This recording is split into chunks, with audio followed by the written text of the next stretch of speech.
ubukristo ni impano y'Imana, si byo twihingamo, ariko ubukristo buzima buva mu guhitamo kwawe. Iyo tuvuga abakristo bazima, birashoboka ko hari n'abakristo barwaye bafite umuze mu by'umwuka ndetse ikindi banacumbagira. Ariko se bacumbagijwe n'iki? Uwo muze bawuhorana n'uw'iki? Ubwo burwayi bahora n'ubuhe bwo mu mwuka bwo kugwagwana buri gihe? Impamvu ni iyi ngiyi, nuko batarya ijambo ry'Imana. N'abanebwe. Nurya ijambo ry'Imana bizakumarira iki? Nurya ijambo ry'Imana ukarisoma, ukongera ukarisoma, icyambere rizagukorera nuko rizagutsindira inyigisho z'ubuyobe, zizatuma utarya uburozi ubureba, kuko wari ijambo ry'Imana wese ntajya gwingira mu by'umwuka, ahubwo arakura kaguka. Benshi bazi kuvuga cyane ndetse ni n'abahanga, ndetse bavangamo n'indimi nyinshi, ariko wajya kureba ugasanga ibikorwa byabo ntabwo bihuje n'ijambo bavuga, ahubwo ibikorwa nibyo bisakuza kuruta amagambo bavuga. Nuvanga ibikorwa byabo bisenya ibyo bavuga. Nshuti z'Imana, muri iyi minsi igane ya nyuma, kuri uyu muhero w'isi duhagazemo, turi mu bihe bisa n'iki? Bisa n'urujijo. Mbese urwo rujijo ni uruhe? Ni urw'amahitamo. Gusenga everyday, gusenga buri munsi. Nusenga uzanesha, nunanigwa gusenga uzaneshwa. Senga. Kakwihebura kandi reka kurira, yayindi yaturarataro bijyanyene. Reka kwihebura kandi reka kurira, yayindi yahungana ana bijyanyene.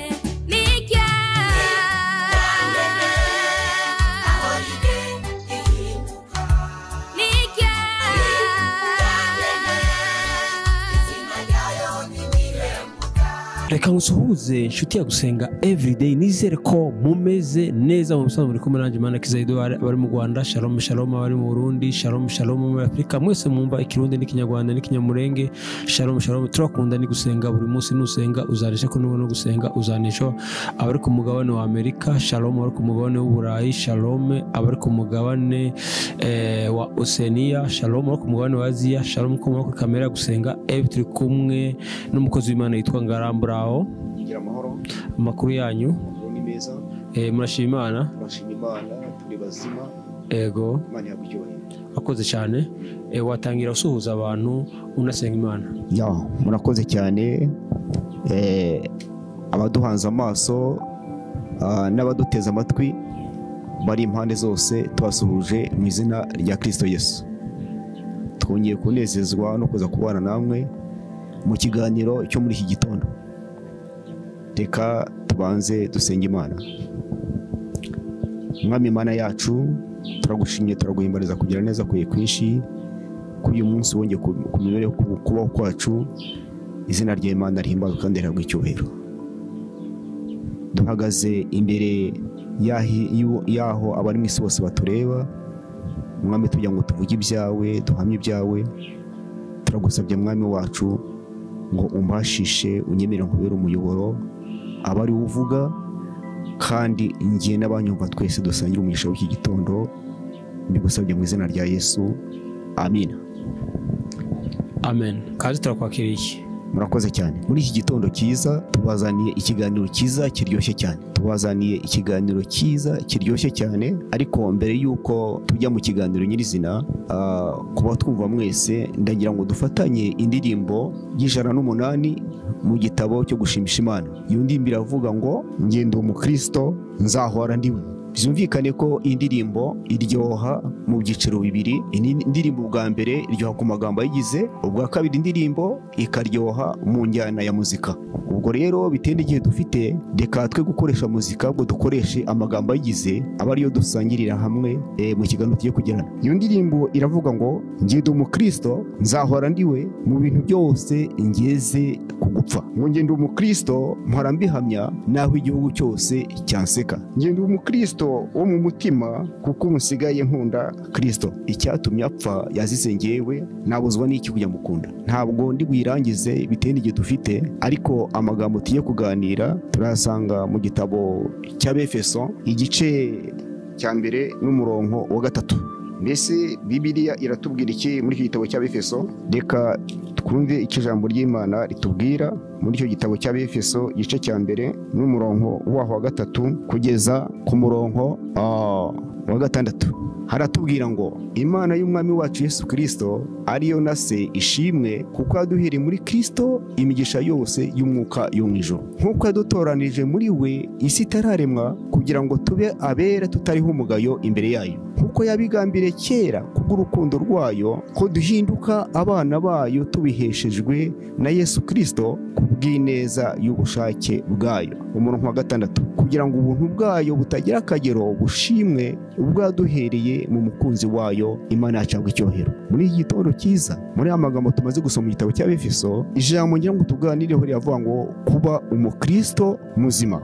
Kuba umukristo muzima, mbese iyo tuvuze umukristo muzima tuba dushatse kuvuga iki? Icyo tuba dushatse kuvuga ni uko umukristo akwiriye kuba ari umuntu wujuje indangagaciro za gikristo, yujuje indangagaciro za gikristo. Ubundi mu buzima busanzwe iyo tuvuga ubuzima naho iwacu mu mubiri, ubuzima bugira ikiburanga. Ubwo buzima burangwa n'iki? Kugira ngo ugire amagara mazima atarimo umuze, nuko bikomoka mu byo turya. Ibyo turya nibyo turi byo. Ushaka kuba muzima urya indyo yuzuye. Iyo ndyo yuzuye iyo uyiriye bigenda gute? Urakura, ntugwingira. Iyo umaze gukura bigenda bite? Iyo umaze gukura uvamwo abandi bantu. Iyo umaze kuvamwo abandi bantu ariko kubyara, ikindi cyongeraho nuko unesha iki? Ugira imbaraga zo kubeshaho iki? Nk'umuryango no kubeshaho ubwawe. Mu buzima ro busanzwe no mu buryo bw'umwuka, kugira ngo umuntu abe muzima hari ikigomba gukorwa. Mbese igikorwa ni ikihe? Igikorwa ni ukurya ijambo ry'Imana. Ijambo ry'Imana iyo waririye bigenda bite? Ukura, riragukuza. Iyo rimaze kugukuza bigenda gute? Rikubashisha kwera imbuto. Iyo umaze kwera imbuto rikubashisha iki? Kunesha ibigeragezo.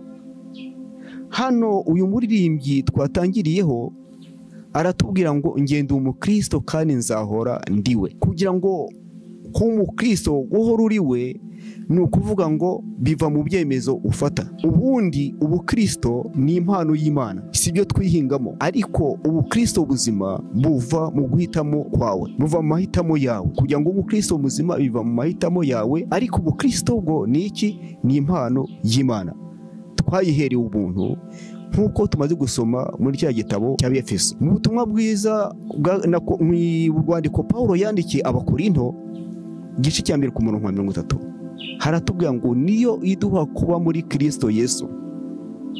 Byumvikane ko ni impano y'Imana, ariko kugira ngo tugire ubuzima tube abakristo bazima ni uruhare rwanjye nawe.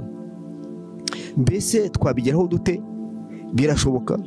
Igisubizo ni yego, kuko byose Imana yagenje gute? Yarabiringanije, yabishyize imbere yacu kugira ngo tubikoreshe tube abakristo bazima. Iyo tuvuga abakristo bazima, birashoboka ko hari n'abakristo barwaye, bafite umuze mu by'umwuka, ndetse ikindi banacumbagira. Ariko se bacumbagijwe n'iki? Uwo muze bawuhorana n'uw'iki? Ubwo burwayi bahora n'ubuhe bwo mu mwuka bwo kurwagwana buri gihe? Impamvu ni iyi ngiyi, nuko batarya ijambo ry'Imana. N'abanebwe bategera amakiriro ku bandi aho kwisomera ibyanditswe byera ngo bibahe iki? Bahe imbaraga zo guhangana n'iki? N'ibigeragezo. Nkuko twabyumvise ko muri umubiri hari bituma tugira amagara mazima, no mu by'umwuka ni nkuko. Noneho rero igihe nk'iki ngiki impamvu usanga ubukristo bugenda bawa bukeya cyangwa se abantu bakaba abakristo batagira imbuto, ni ukubera yuko batarya iki? Ijambo ry'Imana. Sekibi rero we Satani inshuro nyinshi ntajya yishimira yuko tubiki abakristo. Mbese icyo akora muri twe ni ikihe?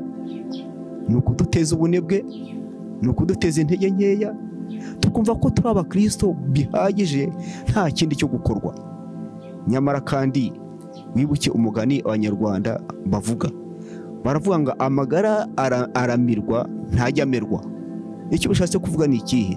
Ntushobora kugira amagara mazima, ntushobora kubyibuha utariye. Cyo ni ikinyoma.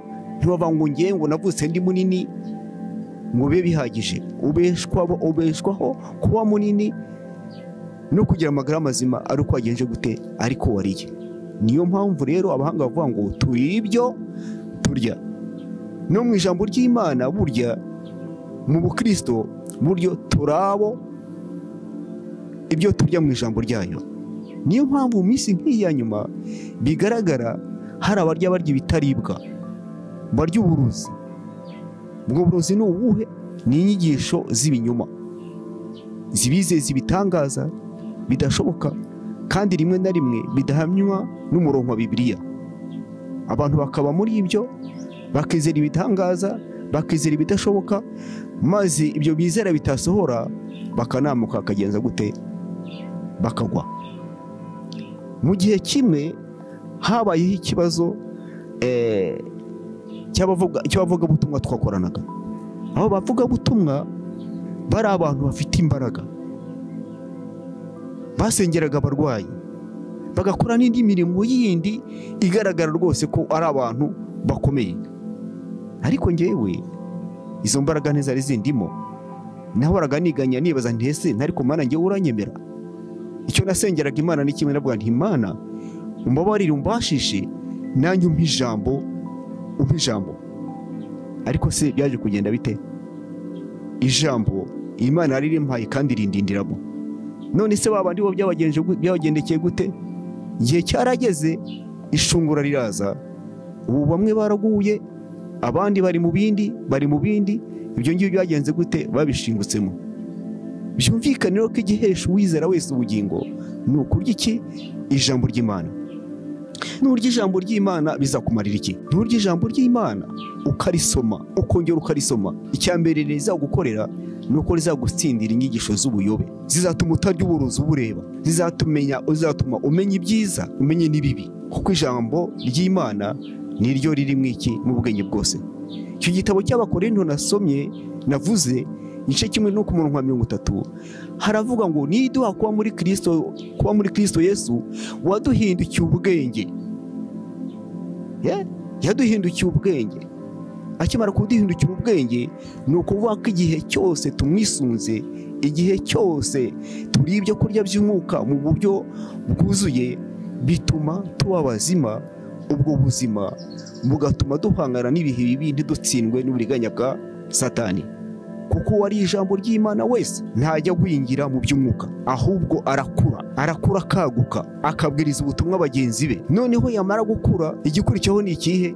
Nuko yera imbuto z'umwuka.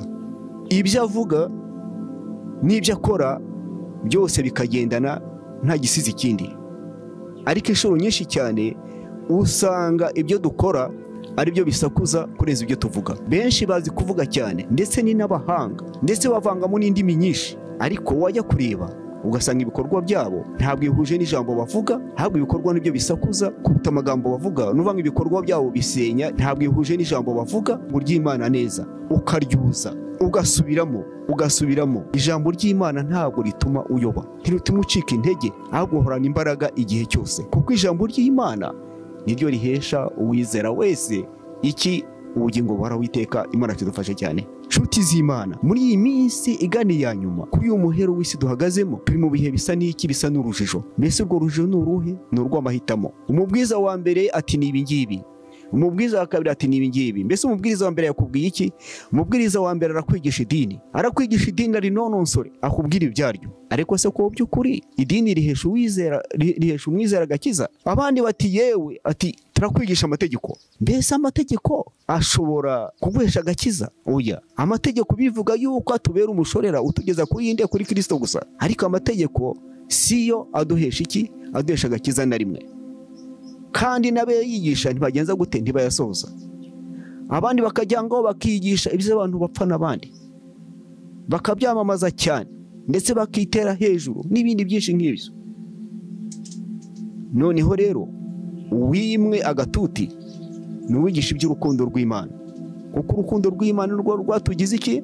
Ni rwatugize abakristo, ni rwatugize abo turi bo, tutabihingiye, tutabiguze, tutagize ikindi kiguzi dutanga. Ariko muri predikasiyo yanjye haravuga ngo ubukristo ni impano, ariko ubukristo buzima ubugira mu iki? Ubugira mu ruhare.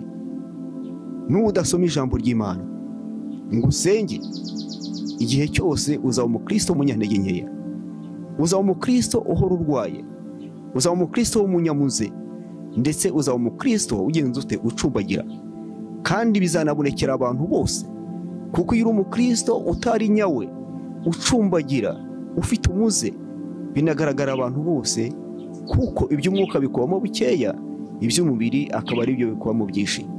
Ariko kuko Imana ari urukundo, kuko Imana ari umunezero, kuko Imana ari ibyishimo, irehereza buri muntu wese kugira ngo yifashishe ibyiza yashyizeho bituma tuba bazima mu mwuka. Imana yacabwa icyubahiro.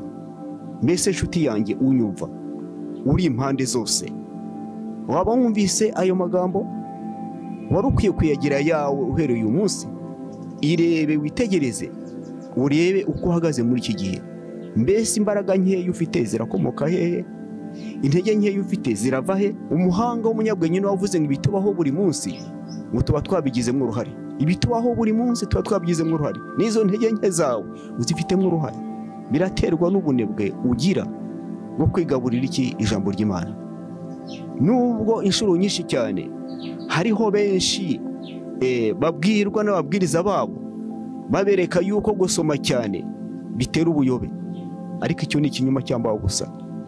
Gusoma ijambo ry'Imana cyane bihwanye no kwigaburira cyane ibyo kurya, kuko niba ushaka kugira amagara mazima mu by'umubiri uzarya cyane, kuko nurya cyane uzagira imbaraga, uzagira ubushobozi, nta byurizi by'indwara uzagira. N'igihe cyose uzarya ijambo ry'Imana ukarisoma ukarishyiraho umuhate, umusaruro uzavamo nuko uzagira imbaraga, niko uzagira imbaraga. Izo mbaraga zizakumarira iki?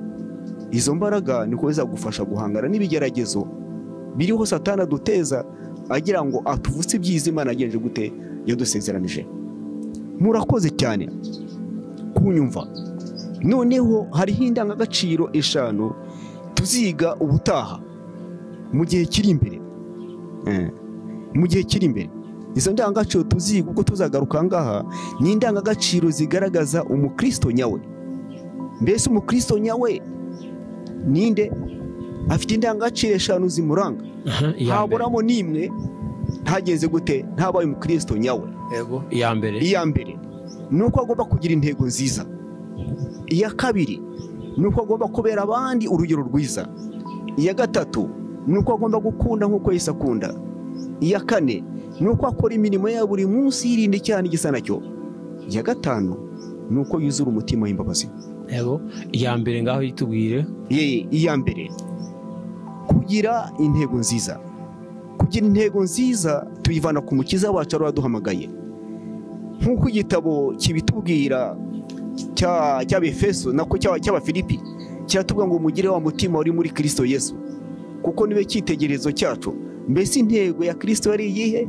Intego Yesu Kristo yari afite niyo kutizirikana ubwe. Imana idufashe cyane. Ikindi, Yesu niwe rugero rwacu rushyitse. Yesu ibyo yakoraga byose ntibyana amagambo, yashyiraga no mu bikorwa. Bigaragara neza ko icyo yaragambiriye kwari ukubera abandi iki urugero rwiza. Yari umwarimu mwiza utanga ikibazo kandi akareka n'ukuntu igisubizo cyageza gute cyaboneka. Gatatu, gukunda nk'uko akunda. Yesu ntiyigeze arobanura ku butoni habe na rimwe. Ntabwo yitaga ku moko ngo yite ku Bayahudi gusa, yitaga no ku banemo kandi akabakiza. Imana acabwa icyubahiro. Bigaragaza rero ko yakundaga iki abantu bose atarobanuye ngo yite kubo yavukagamo, ahubwo n'abanyamahanga nabo yarababwiriza kandi akakora iby'imbabazi. Noneho ikigira kane, kuko Yesu ari we rugero rwacu, haba ngo tujye dukora imirimo ya buri munsi.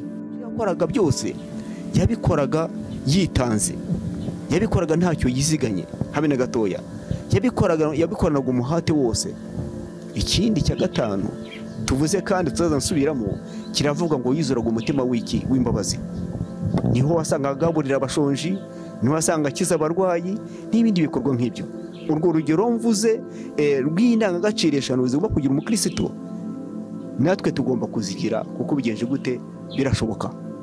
Izo ndangagaciro 5 ducishije dutanze urugero twasanga ari nk'amashyiga 5 umuntu ashobora gutekaho imboga agatekaho n'umutsima. Ayo mashyiga 5 havuyeho rimwe ntabwo yateka imboga n'iki n'umutsima, habe na gato ntibyakunda. Niyo mpamvu nizo ndangagaciro 5 haramutse havuyemo n'imwe, ntabwo ubukristo bwawe bwaba bwuzuye na gatoya. Mbese Kristo abidutera nk'inkunga? Yego, abidutera nk'inkunga, si ukwihinga gusa, kuko yadusezeranije umufasha ari wo Mwuka Wera uzaza kugenza gute kubitubashisha. Kubw'ibyo rero mu gitondo cy'uyu munsi nagushishikariza kujya usoma ijambo ry'Imana utuje kandi ukarisoma usenga, kuko aho abantu benshi bagwa ni muri izo nzira ebyiri. Hari abagira umwete wo gusenga cyane bitewe n'ibibatugirije, ariko ntibagira umwete wo gusoma ijambo ry'Imana. Kandi uyisenga cyane udasoma ijambo ry'Imana bikwinjiza mu buyobe, kuko wizera ibitavugwa bidahamywa n'ijambo ry'Imana. Ikindi niyo usoma ijambo ry'Imana udasenga, nabyo bikugira umufarisayo. Bikugira umufarisayo mu buhe buryo? Nuko ayo magambo usoma uyahindura ibihondesho byo guhondesha abandi. Ariko iyo usenga unasoma ijambo ry'Imana biguhindura umukristo muzima, Imana yacu icyubahiro. Nagira nti rero muri gitondo cy'uyu munsi rekubera amahirwe uva aho wari uri winjiye muri gahunda nzima yo kuba umukristo muzima, kuko umaze kubwirwa kikugira we. Kandi magingo aya nta muntu n'umwe utanezezwa no kugira amagara mazima. N'ikiraje ishinga muri iki gihe nuko abantu basigaye bagenda ari ibisenzegere.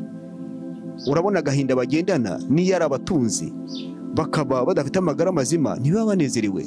Niyo mpamvu n'abantu b'ibisenzegere mu mwuka nabo ntibajya banezerwa, biyumva mu nzira ebyiri, kuko ijambo ry'Imana rihora rica urubanza mu mitima yabo. Imana tudufashe cyane muri iki gitondo, aya mahirwe yaba yawe nanjye niko mbigusaba nayo ngisabira mu izina rya Kristo Yesu, amina. Imana iduhe umugisha kandi uyu munsi wose ukwere w'amahirwe mu izina rya Yesu, amina. Gusenga everyday, gusenga buri munsi. Nusenga uzanesha, nunanigwa gusenga uzaneshwa. Senga.